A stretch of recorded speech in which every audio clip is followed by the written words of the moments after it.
Pranati IAS online में आप सबका हार्दिक स्वागत है। मैं Kumar Utpal, Limca book of world record holder.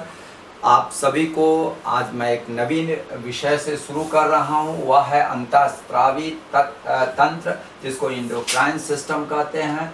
और इसमें अंतःस्रावी जो ग्रंथियां हैं, जिसको हम इंडोक्राइन ग्लैंड्स कहते हैं, वह शरीर में कहाँ कहाँ पाए जाते हैं, उसके कार्य क्या क्या है, उसके कितने प्रकार हैं और कैसे इससे हार्मोन का स्रवण होता है, और हार्मोन का जो कितने तरह के हार्मोन का स्रवण होता है और हार्मोन की विशेषताएं क्या है, इन सारी चीज़ों को आज हम बतलाएंगे। इसके साथ साथ परीक्षा में जो बहुत उपयोगी बातें हैं, उस मुख्य तत्वों पर भी चर्चा करेंगे। सबसे पहले आज मैं शुरू कर रहा हूं आपको ये अंतःस्रावी ग्रंथियां क्या है। तो अंतःस्रावी ग्रंथियां हार्मोन को स्रावित करती है और यह जो है सीधे रुधिर में पहुंच जाती है, रुधिर में ब्लड में पहुंच जाती है, और यह परिसंचरण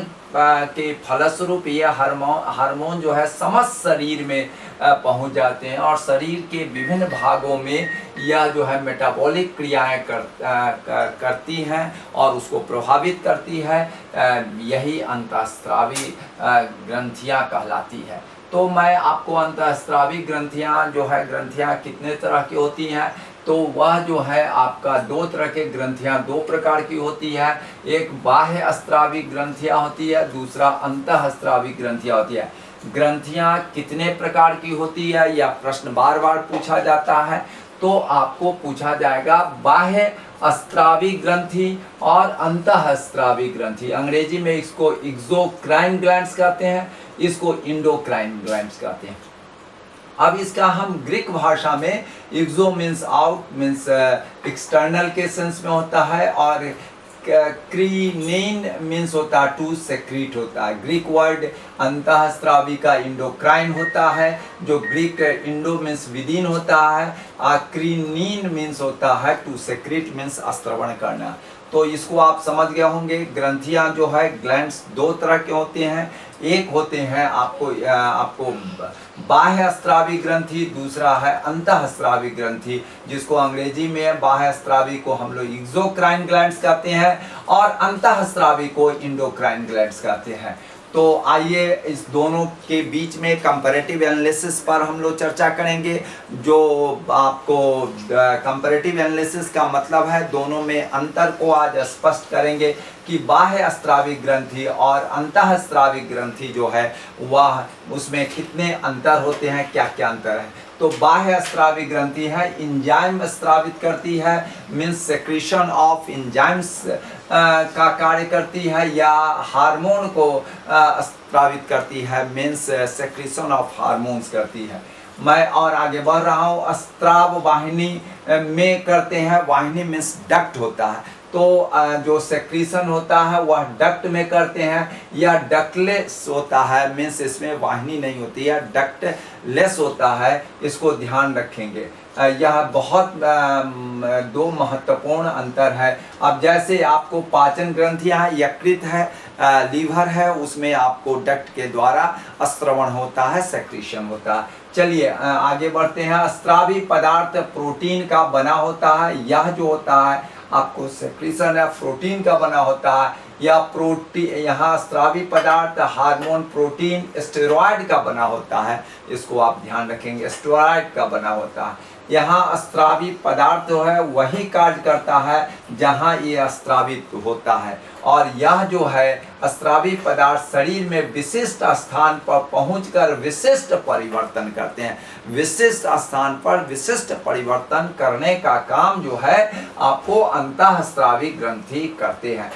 हम लोगों को आज अंतःस्रावी ग्रंथि के विषय में पूरी विस्तार में चर्चा करना है, इसलिए मैं थोड़ा सा इसको और दो भागों में चर्चा कर रहा हूँ। इसके दो भाग हैं, जिसको एक को कहते हैं होलोक्राइन ग्लैंड्स, दूसरों को कहते हैं हेट्रोक्राइन ग्लैंड्स कहते हैं। होलोक्राइन ग्लैंड होता है केवल हार्मोन स्रावित करते हैं, केवल और केवल हार्मोन स्रावित करने वाले को होलोक्राइन ग्लैंड्स कहते हैं। Endocrine glands is of two types, holocrine glands and heterocrine glands. यह जो है अंतःस्रावी ग्रंथि है। इंडोक्राइन ग्लैंड्स जो है दो तरह के होते हैं, होलोक्राइन ग्लैंड्स और हेट्रोक्राइन ग्लैंड्स। तो आपको होलो मीन्स होता है वनली, केवल हार्मोन स्रावित करते हैं, या हार्मोन के साथ साथ अन्य कार्य भी करते हैं। हार्मोन के स्त्रवण, सेक्रीशन ऑफ हार्मोन के अलावे अन्य कार्य करते हैं। तो इस दोनों को आप ध्यान है, हेट्रोज मीन्स डिफरेंट होता है, इसको ध्यान रखेंगे। अब इसमें जो है होलो में आता है थायराइड आता है, उदाहरण में पैराथायराइड आता है, पीयूष ग्रंथि होते हैं, पिट्यूटरी ग्लैंड्स होते हैं, एड्रिनल ग्रंथि होती है। और इसके उदाहरण में अग्नाशय है, पैनक्रियाज है, अंडाशय, ओवरीज है, वृषण है, टेस्टिस है, जिसको वृषण को अंग्रेजी में टेस्टिस कहते हैं। तो यह जो है आपको ध्यान रखेंगे कि आपको कोई तरह की दिक्कत नहीं हो। चलिए मैं आगे बढ़ रहा हूँ। अब जो है इस जो डक्ट, इस दोनों के अंतर को चित्रों के द्वारा मैंने समझाने का प्रयास किया है। देखिए यहाँ पर जो है यह डक्ट है, यह डक्ट है मीन्स वाहिनी कहते हैं, या बाह्य स्रावी जो ग्रंथि है, ठीक है ना। यह जो है आपको, यह जो है डक्ट है, जो यहाँ पर है बाह्य स्रावी ग्रंथि है, वाहिनी डक्ट होते हैं, इसमें डक्ट होते हैं और इसमें डक्टलेस होते हैं। देखिए यहाँ पर अंतःस्रावी ग्रंथि है जिसको आपको इंडोक्राइन ग्लैंड्स कहते हैं, इसमें डक्ट नहीं है, मीन्स वाहिनी नहीं है, कोई नली नहीं है। यह हार्मोन है, आपको मॉलिक्यूल्स है, कैपिलरीज है, ठीक है ना, रक्त प्रवाह बाहर निकल रहे हैं, और यह अंतःस्रावी ग्रंथि है। आज हम लोगों को यह विशेष रूप से पढ़ना है, ठीक है ना। अब हम आते हैं हार्मोन की खोज पर आते हैं। प्रथम हार्मोन की खोज जो है 1903 ईस्वी में हुआ था। विलियम एम वायलिस जो है और अर्नेस्ट एच स्टार्लिंग जो है, इनके आपको प्रथम हार्मोन की खोज किए थे। हार्मोन शब्द टर्म जिसको है, टर्म हार्मोन जो दिए थे अर्नेस्ट एच स्टार्लिंग ने दिया था 1905 में। यही स्टार्लिंग 1905 में इसको टर्म दिए थे हार्मोन। अब हार्मोन की विशेषताएं पर चर्चा कर रहे हैं। अंतःस्रावी ग्रंथि से हार्मोन रुधिर मिस ब्लड फ्लो के द्वारा यह परिसंचरण करती है, जो रासायनिक दूध के रूप में, यह बार बार पूछता है रासायनिक दूध, या जो है आपको बार बार पूछता है रासायनिक दूध के रूप में, या जो है आपको टारगेट कोशिका अंग के रूप में कार्य करती है। बहुत हार्मोन जो है इनएक्टिव रूप में उत्पन्न होते हैं, जो प्रो हार्मोन कहलाते हैं, जिसमें इंसुलिन बहुत प्रमुख है, ठीक है ना। जो प्रो हार्मोन, ये भी बराबर पूछा जाता है, प्रो हार्मोन के बारे में पूछा जाएगा। रासायनिक दूत जो है वह कैसे काम करता है उसके बारे में पूछा जाएगा। तो हार्मोन रासायनिक दूत के रूप में कार्य करता है, इसको ध्यान रखेंगे। ये दो जो विशेषताएं हैं उसके बारे में मैंने आपको चर्चा कर दिया। अब हम थोड़ा सा बता रहे हैं इसके आपको हार्मोन के, यह जो आपको बतला रहे हैं कहाँ कौन अवस्थित है, इस पर चर्चा कर रहे हैं। देखिए यहाँ पर ब्रेन का यह है, यह हाइपोथैलेमस यहाँ होता है, अग्रभाग में होता है, पीनियल पश्चिम भाग में होता है, पीयूष ग्रंथि यहाँ होता है। थायराइड जो होता है यहाँ देख रहे हैं आपका, ये थायराइड क्या है, यह गोला गोला जो दो पॉइंट दिखा रहा है वह पैराथायराइड का है। थाइमस इसके जस्ट नीचे होता है, यहाँ थाइमस है, आपको देख रहे हैं। अग्नाशय जो है, पैनक्रियाज यहाँ पर है। अधिवृक्क ग्रंथि जो है यहाँ पर आपको दिखा रहा है, टॉप में जो अधिवृक्क ग्रंथि है जिसको एड्रिनल ग्लैंड्स हम कहते हैं। और अंडाशय जो है यहाँ है, जो फीमेल में होता है मुख्य रूप से कि फीमेल में ही होता है, अंडाशय होता है। अब वृषण जो है नर में जो होता है यहाँ पर दिया है, और फीमेल में प्लासेंटा प्रेगनेंसी के समय में होता है, और उसकी चर्चा हमने कर दिया। तो इतने तरह के आपको यह है अंतःस्रावित तंत्र के भाग हैं जिसकी हम चर्चा आगे कर रहे हैं।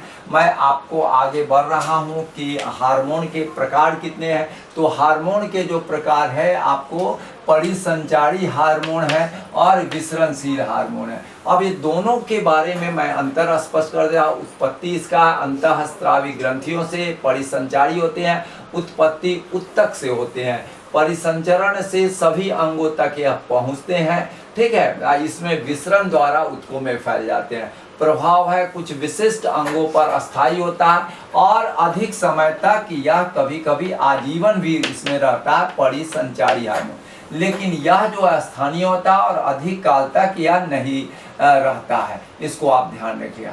अब मैं आगे की ओर बढ़ रहा हूँ। हार्मोन और एंजाइम में अंतर क्या है? हार्मोन और एंजाइम में भी अंतर आपको जानना होगा, क्योंकि कोई विषय वस्तु जानने से पहले एक बेस आधार होना चाहिए। मैं बेस के साथ जो परीक्षोपयोगी तथ्य हैं, जो परीक्षोपयोगी जो बातें हैं, उस पर भी मैं बहुत जोर से चर्चा करूंगा, बार बार चर्चा करूंगा। जिस तरह से हम लोग उद्गाता कहते हैं, वैदिक में जो खूब बड़े बड़े जोर से गाते थे, मंत्रों का उच्चारण करते थे, वैसा ही हम जोर जोर से आपको आकर्षण पैदा करूंगा, जिससे आप लोगों को याद हो जाएगा। ठीक है ना? तो सामवेद में जो गाने वाले जो मंत्र पहाड़ों पर चढ़ करके गाते थे, उनको उद्गाता कहा जाता है।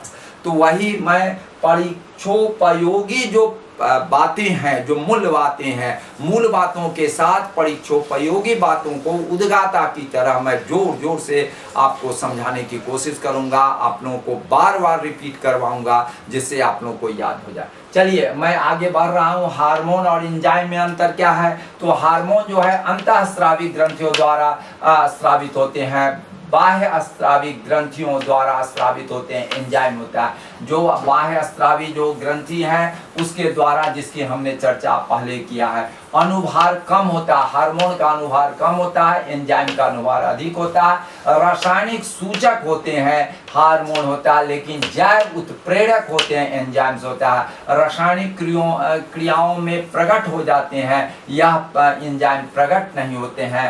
रासायनिक प्रवृत्ति भिन्न होती है, ये प्रोटीन होती है, एंजाइम्स होती है। ये रिसेप्टर कोशिकाओं पर कार्य करता है, इसमें ताला कुंजी व्यवस्था होती है। ठीक है ना? इसको एंजाइम्स को ध्यान रखेंगे आप। मैं आपको एक बात आपको बता दे रहा हूं कि परीक्षा में जो उपयोगी तथ्य हैं उसको भी चर्चा कर दे रहा हूं, जिसको हम लोग कहते हैं परीक्षोपयोगी तथ्य, परीक्षा के लिए उपयोगी तथ्य। आइए, थायराइड ग्रंथि को यह बार बार पूछा जाता है। थायराइड ग्रंथि जो है सबसे बड़ी अंतःस्रावी ग्रंथि है। अग्नाशय एवं जनद जो है, गोनाड जो है, यह आपको जो है यह जो है आपको मिश्रित ग्रंथियां हैं, इसको आप ध्यान देंगे। मिश्रित ग्रंथियां, गोनाड जो है, तो यह जो है मिश्रित ग्रंथियां हैं। पीयूष ग्रंथि जो है, जिसको हम लोग हाइपोफाइसिस सेरेब्री कहते हैं, मास्टर ग्रंथि होते हैं, जिसको पिट्यूटरी ग्लैंड्स अंग्रेजी में कहते हैं। थॉमस एडिसन को अंतःस्रावी विज्ञान का जनक कहा जाता है। ये Alva Edison, Thomas Alva Edison जो वह भौतिकी में थे, लेकिन यहाँ थॉमस एडिसन को अंतःस्रावी विज्ञान का जनक कहा जाता है। मीन्स फादर ऑफ इंडोक्राइनोलॉजी को हम लोग कहते हैं आपको थॉमस एडिशन। अंतःस्रावी ग्रंथियों का अध्ययन इंडोक्राइनोलॉजी कहलाता है। और पीनियल ग्रंथि जो है, पीनियल ग्लैंड को हम लोग लैंगिक जैव घड़ी, बायोलॉजिकल क्लॉक भी कहा जाता है, जो 70 वर्ष की उम्र से घटनी प्रारंभ हो जाती है। और आपको पीनियल ग्रंथि जो इपीफाइसिस इसको कहा जाता है, मेलाटोनिन हार्मोन का स्रावित करती है, जो नींद को बढ़ाता है, अस्तु इसे नींद हार्मोन भी कहा जाता है, स्लीप हार्मोन कहा जाता है। नेक्स्ट आपको बता देते हैं एड्रिनल एपिनेफ्रिन भी इसको कहा जाता है। सुप्रा एड्रिनल को संकटकालीन इमरजेंसी हार्मोन कहा जाता है। आपको मैं बता देता हूँ, पीनियल ग्रंथि जो इपीफाइसिस भी कहा जाता है, या मेलाटोनिन हार्मोन का जो स्त्रवण करती है, बहुत सारे लोगों में नींद लाने का, नींद बढ़ाने का काम होता है। और यह जो है आपको बहुत सारे लोग जो है सो नींद बहुत उनको लगता है, तो इसलिए बहुत सारे लोग को लोग कहता है कि बहुत सोते हैं। अरे वो उनकी प्रकृति है कि वह उनका शरीर का ऐसा है कि उनके जो है स्त्रवण जो है मेलाटोनिन हार्मोन ज़्यादा सक्रिय सिक्रेशन होता है, इसलिए उनको क्या है कि नींद ज़्यादा आती है। तो यह जो है मैं आपको बतला रहा हूँ कि इसको थोड़ा सा आप देख लेंगे, क्योंकि यह बहुत महत्वपूर्ण है। इसको अगर आप याद कर लेते हैं तो आपको हर एक PCS और जितने भी पब्लिक सर्विस कमीशन है वह उसमें तो पूछेगा ही, UPSC में भी पूछेगा, अन्य परीक्षाओं में भी ये पूछे जाते हैं, क्योंकि यह बेसिक चीज़ें हैं और परीक्षोपयोगी तथ्यों को मैंने चर्चा किया है। आप लोग जो लोग सब्सक्राइब नहीं किए हैं वह हमारे चैनल प्रणति IAS ऑनलाइन को आप ज़रूर सब्सक्राइब करेंगे, शेयर करने की कोशिश करेंगे, बेल आइकन दबाएंगे और हमसे जुड़े रहेंगे तो मैं सभी बातों को विस्तार में चर्चा करूंगा। क्योंकि हम लोग जैसे लेखक जो 30 पुस्तकों के लिखे, लिम्का वर्ल्ड रिकॉर्ड लिए 8 भाषाओं में हमने लिम्का वर्ल्ड रिकॉर्ड होल्ड लिया, अगर उनके वीडियो को ऑथोरेटिव वे में, ऑथराइज्ड वे में और आप नहीं देखेंगे तो आप किनका देखेंगे। तो यह जो चीज़ें हैं और दूसरी बातें हैं कि मैं सभी जो बातें पढ़ा रहा हूँ इन सारी चीज़ों को मैं आपको PDF भी लिंक शेयर कर दिया हूँ, उसको ज़रूर आप देखेंगे, इससे आपको एक मटेरियल भी मिल जाएगा तो आप देखेंगे। दूसरी बात है कि प्रत्येक दिन जो टेलीग्राम चैनल पर जो हम समसामयिकी करंट्स को डाल रहे हैं उसको भी ज़रूर आप देखेंगे। इससे आपको क्या होगा कि मैगज़ीन खरीदने की ज़रूरत नहीं होगी। चलिए आज मैं इतना ही, नेक्स्ट वीडियो में इसी का अगला मैं बतलाऊंगा। चलिए, जय हिंद, जय भारत।